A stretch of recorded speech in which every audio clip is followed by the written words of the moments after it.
Assalamualaikum warahmatullahi wabarakatuh. Perkenalkan, nama saya Abrar Syafi'i Ibrahim Adam dari Fakultas Ilmu Hukum Trunojoyo, Madura, di mana saya akan membahas sedikit tentang pasal 18 Undang-Undang Dasar 1945. Negara Republik Indonesia sudah sejak awal menyadari bahwa negara Indonesia yang wilayahnya terdiri dari ribuan pulau serta penduduknya terdiri dari ratusan suku bangsa tidak mungkin diselenggarakan secara sentralistik. Dengan demikian, konsep otonomi daerah dalam kesatuan masyarakat hukum yang sudah ada sebelum negara Indonesia terbentuk merupakan suatu keharusan atau kondisio sine qua non.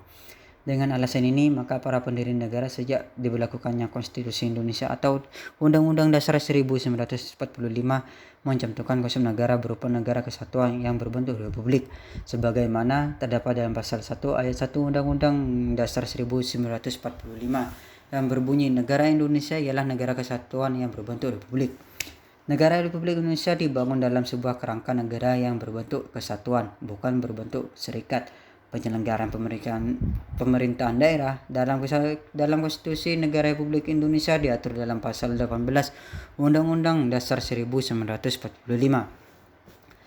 di mana pembagian daerah Indonesia atas daerah besar dan kecil dengan bentuk susunan pemerintahan ditetapkan dengan undang-undang dengan dasar permusyawaratan dalam sistem pemerintahan negara dan hak-hak asal-usul dalam daerah istimewa untuk mewujudkan otonomi daerah yang sehat.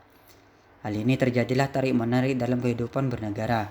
Dalam pasal 18 Undang-Undang Dasar 1945 secara tegas menyatakan bahwa daerah Indonesia dibagi daerah besar dan daerah kecil dan mempunyai hak untuk mengurus rumah tangganya sendiri, yang disebut dengan otonomi.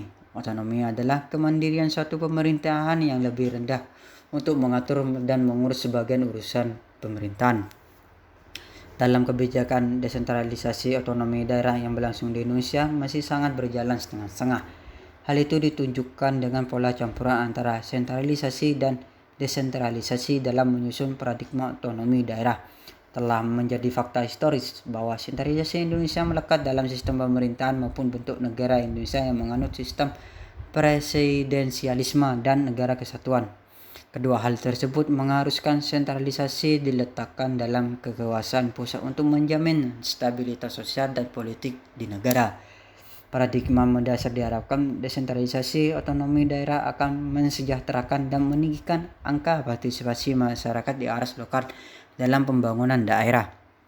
Namun dalam realitanya, paradigma demokrasi yang mensejahterakan tersebut tidak dilaksanakan dengan semestinya. Prakteknya yang terjadi di lapangan, otonomi daerah justru melahirkan rezim oligarkis berbasis nepotisme, politik klientelisme, semangat neoprimordialisme, serta kolusi dan korupsi yang kian terdesentralisasi merata di daerah. Hal itu terjadi dikarenakan adanya kontestasi kepentingan antara elit pusat dan daerah, sehingga tujuan sebenarnya otonomi daerah untuk mensejahterakan masyarakat kian jauh dari harapan. Dengan melihat berbagai fakta yang terjadi di lapangan, prospek otonomi daerah untuk menuju masyarakat lokal yang sejahtera masih jauh sekali untuk digapai. Jika sudah demikian adanya, akan sangatlah sulit mengharapkan otonomi daerah menjadi jalan keluar bagi kesejahteraan masyarakat. Sama saja otonomi daerah hanyalah rekayasa politik untuk menyembunyikan kepentingan politik tertentu. Diperlukan adanya kesadaran bersama baik itu pusat, daerah maupun masyarakat bahwa otonomi daerah harus kembali pada jalannya semula, yakni mensejahterakan masyarakat.